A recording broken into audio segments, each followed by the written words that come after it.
And welcome to our YouTube video channel video Mantri. मैं कुंदन, आपका दोस्त, आपका होस्ट, आज फिर से आपके सामने हूँ एक नए टॉपिक के साथ। और वो टॉपिक है reservation system in India, basically the caste based reservation system in India.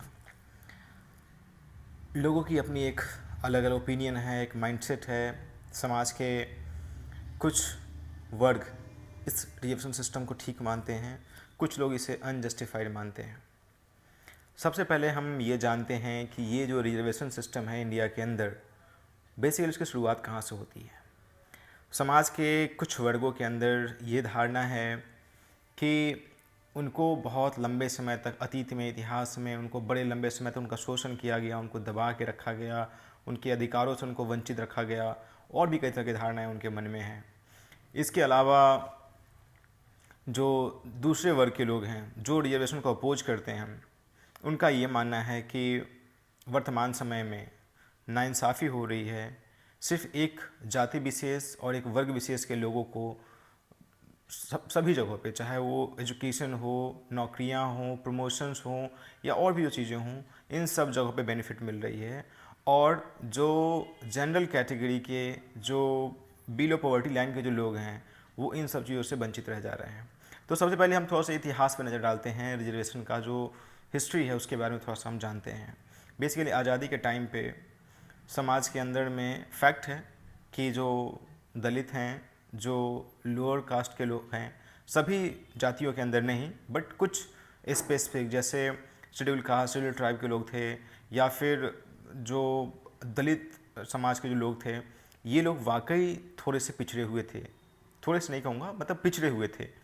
इनके उत्थान के लिए आज़ादी के टाइम पे डॉक्टर बी आर अम्बेडकर ने ये प्रपोजल रखा कि हम क्यों ना कास्ट बेस पे जो पिछड़ी जातियां हैं उनको हम एक स्पेशल बेनिफिट दें ताकि वो समाज की मुख्य धारा से जुड़ें।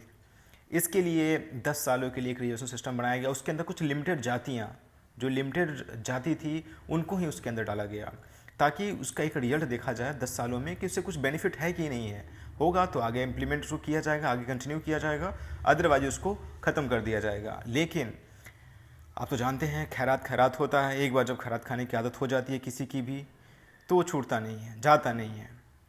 बाद में फिर धीरे धीरे वो चीज़ें लगी रह गई। वो जो रिजर्वेशन सिस्टम था 10 सालों के बाद तक भी कंटिन्यू होता रहा। उसकी कोई एनालिसिस नहीं हो पाई कि इससे कुछ फ़ायदा हुआ है समाज में या नहीं हुआ है, बस वो चलता रहा।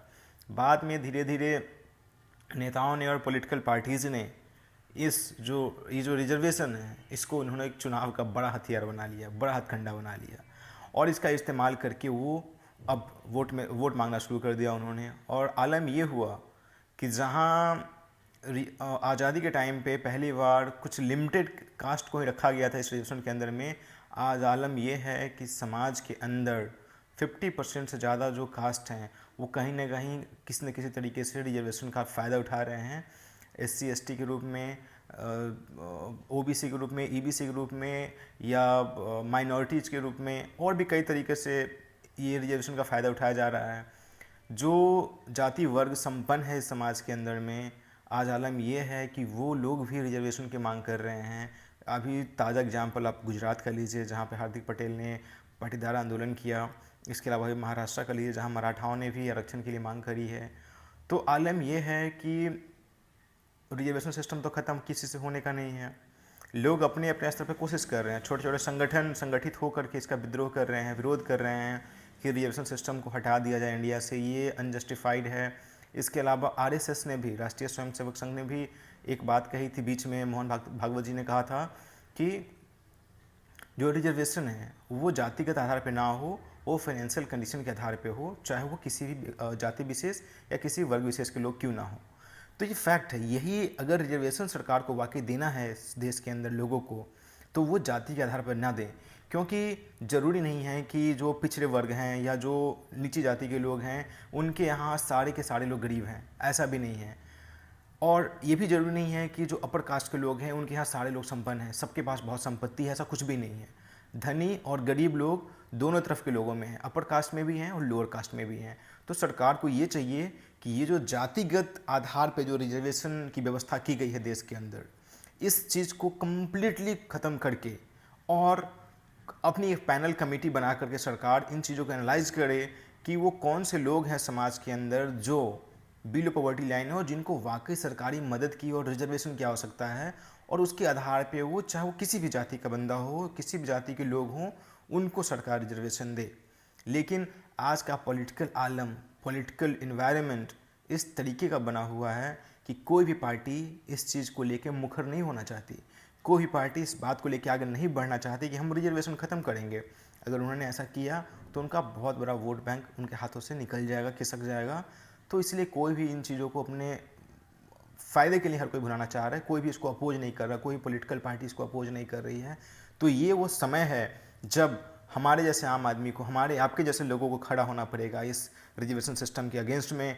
और जो हमारे दलित भाई बहन हैं और जो हमारे लोअर कास्ट के भाई बहन हैं, उन्हें भी चाहिए कि जो लोग संपन्न हैं, जिनके पास व्यवस्था है अपना सब कुछ चलाने का, वो रिजर्वेशन का लाभ ना लें। इस तरीके से आज लोगों के मन में एक दूसरी तरह की धारणा बैठती जा रही है, एक दूसरे के बीच में दूरियां कहीं ना कहीं बढ़ रही हैं। इन सब चीज़ों को कंट्रोल करने के लिए या तो सरकार को इंटरफेयर करना होगा, या फिर जो छोटे छोटे संगठन हैं उनको एक जगह संगठित होकर के बहुत बड़े आंदोलन को खड़ा करना होगा, ताकि सरकार की नींद खुले, सरकार नींद से जगे और इस रिजर्वेशन सिस्टम को हटाने के बारे में विचार करें। इसके अलावा हमारे देश के अंदर जो हमारे दलित भाई बहन हैं और जो ऐसे लोग जो रिजर्वेशन का फ़ायदा भी उठा रहे हैं, उनका ये कहना है कि जी हमारे ऊपर तो बड़े लंबे समय तक आप लोगों ने हमारा शोषण किया, हमारा दमन किया। मैं इन लोगों से बस सिंपल सी बात कहूँगा कि 300-400 साल तक तो हमारे ऊपर 300 साल तक अंग्रेज़ों ने शासन करा।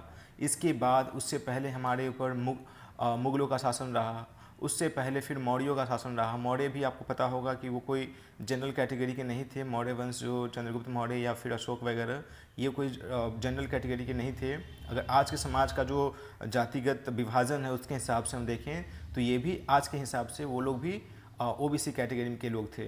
तो देखा जाए तो पिछले 1500-1600 सालों से लगातार देश पे अलग अलग लोगों का, या फिर आज के समाज के हिसाब से जो ओबीसी या एससी कैटेगरी के लोग हैं उनका ही शासन रहा है, या फिर विदेशियों का शासन रहा है, या अंग्रेज़ों का शासन रहा है। तो इसमें फिर जनरल कैटेगरी वालों ने दलितों का शोषण कब किया, कहाँ किया? लोग ये भी कहते हैं कि पुराने ज़माने में जो दलित वर्ग के लोग थे उनको पढ़ने लिखने की व्यवस्था नहीं थी, उनको समाज से अलग करके रखा गया। लेकिन मैं ये कहता हूँ कि जब इतना सब कुछ हुआ था, सब कुछ हुआ, लेकिन पुराने ज़माने में भी कई सारे ऐसे विद्वान हुए हैं जिन्होंने, जो दलित समाज से होने के बावजूद भी अच्छी शिक्षा उन्होंने ग्रहण करी है और समाज के अंदर उन्होंने अपना खुद का भी मान मर्यादा बढ़ाया है और अपनी जाति का भी मर्यादा बढ़ाया है। तो ज़रूरत यह है कि चाहे आप किसी व्यक्ति विशेष या किसी भी जाति विशेष या धर्म विशेष से हों, बस आप ये कोशिश करें कि आप अपने आप में समर्थ हैं, आप अपना सब कुछ अपने कैलिबर, अपने क्वालिटी के और अपने हुनर के आधार पर पाना चाहिए आपको, ना कि अपने जाति का फ़ायदा उठा करके और आप किसी दूसरे काबिल या एलिजिबल बंदे का हक मार के उस पर आप बैठ जाएं। क्योंकि समाज में आजकल यही हो रहा है और यही वजह है कि कहीं ना कहीं एक व्यक्ति विशेष और एक जाति विशेष और एक वर्ग विशेष के मन में द्वेष की भावना पनप रही है दूसरे व्यक्ति वर्ग विशेष के लोगों के लिए। तो मैं सरकार से भी गुजारिश करूंगा कि सरकार भी इसमें इंटरफेयर करे और इस चीज़ों को दोबारा रिव्यू करे और उसके बाद फिर इसमें जो बेस्ट हो सकता है रिजर्वेशन सिस्टम के ऊपर में, उस पर सख्त और ठोस कदम उठाए। और साथ ही साथ जो लोग इन छोटे छोटे ग्रुप में बट के जो आंदोलन कर रहे हैं, उन लोगों को भी संगठित होना चाहिए और संगठित होकर के एक बड़े आंदोलन का रूप देना चाहिए, ताकि सरकार के ऊपर दबाव बन सके और सरकार इसके बारे में सोचे। तो ये मेरा एडवाइस था आप लोगों से। और मैं खुद रिजर्वेशन के अगेंस्ट हूँ, कास्ट रिजर्वेशन के अगेंस्ट हूँ, और मैं उम्मीद करता हूँ कि आप लोग भी मेरे इस मूवमेंट में हमारा साथ देंगे और सब लोग मिल करके एक बड़ा आंदोलन खड़ा करेंगे। जय हिंद, जय भारत।